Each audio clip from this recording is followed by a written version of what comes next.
আমি খাবার ঘরে সবাইকে স্বাগত। আজ আমি নিয়ে এসেছি এঁচোড় দিয়ে ডিম দিয়ে করব। ডিমের ঝুরি করে এঁচোড়, এই জন্য আলু ভেজে নিয়েছি আর পেঁয়াজ নিয়েছি। এবার তেলে জিরা তেজপাতা ফোড়ন দিচ্ছি, পেঁয়াজ দিয়ে দিচ্ছি।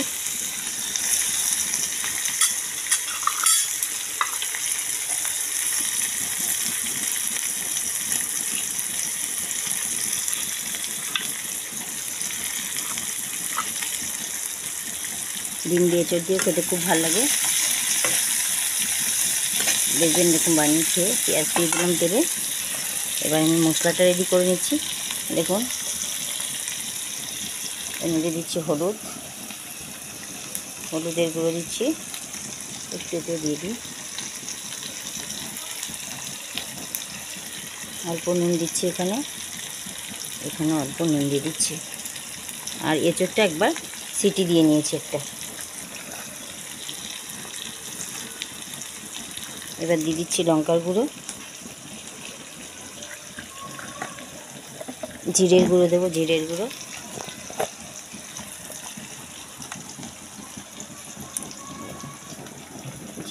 দিয়ে দিলাম।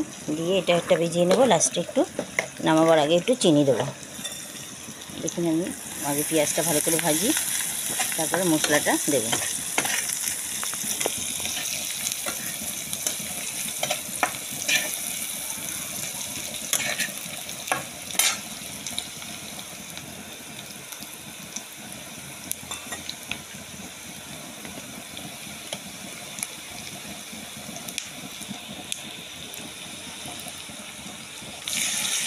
মশলাটা দিয়ে দিলাম, মশলা দিয়ে আলুটা দিয়ে দেবো।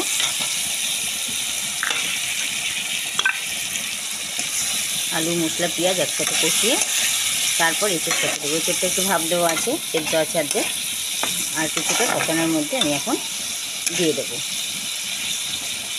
মশলাটা কষতে থাকুক, আমি 2 মিনিটে ফিরে আসছি।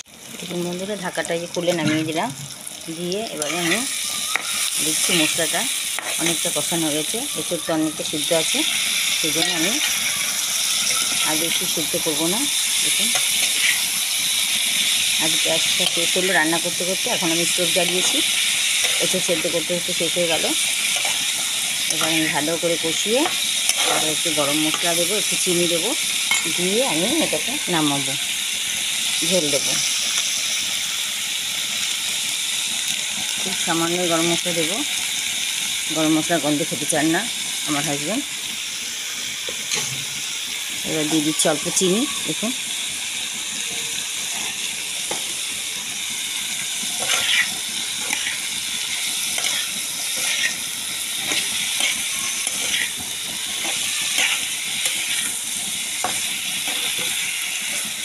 লাস্টে ডিমটা অন্য বাসনে ভেজে নিয়ে তারপর আমি এটাকে দিয়ে ফুটিয়ে নেবো।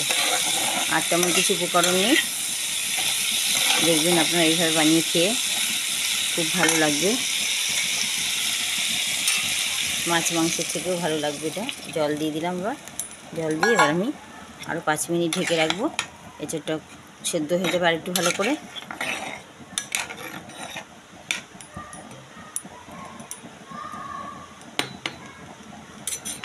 এইভাবে হতে থাকুক। এই ফাঁকে আমি ডিম ভেজে এটা দিয়ে আমি আপনাদেরকে দেখাচ্ছি দেখতে কেমন হয়। খেতেও দারুণ। এরকম নতুন নতুন রান্না পেতে চ্যানেলটিকে সাবস্ক্রাইব করবেন, লাইক শেয়ার করতে ভুলবেন না।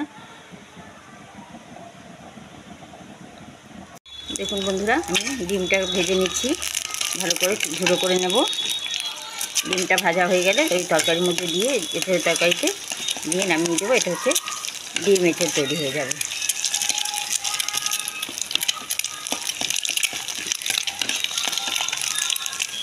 ডিমের মধ্যে একটু নুন দিয়ে দিচ্ছি, একদম ধীরে ধীরে করে ভেজে ওর মধ্যে দিয়ে দেবো।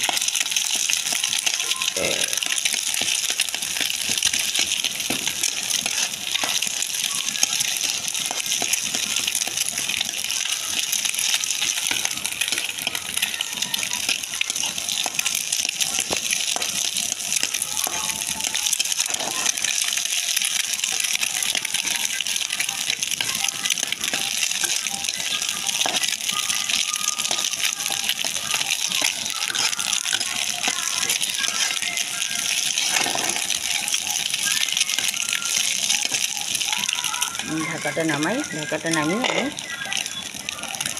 ডিম ভাজাটা নামাবো। আবার এই কড়াই বসিয়ে দিলাম এঁচড়ের। এবার ডিমটাও আমি দিয়ে দেবো।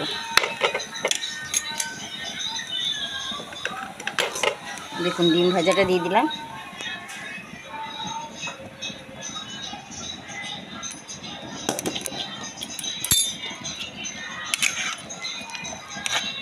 ডিমটা দিয়ে আর একটু ফুটাবো, ব্যাস আমার ডিম এঁচড় রেডি হয়ে যাবে। খেতে খুব টেস্ট হয়।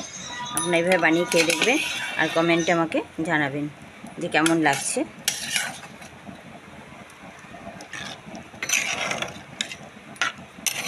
দেখুন আমার এটা রেডি হয়ে গেছে, কত সুন্দর লাগছে দেখুন। আপনারা এইভাবে বানিয়ে খেয়ে দেখবেন।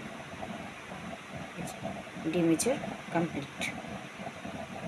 যে যেখান থেকে দেখছেন প্রত্যেককে আমার ধন্যবাদ। কেমন লাগলো নিজে বানিয়ে খেয়ে দেখবেন, দেখে বলবেন অবশ্যই।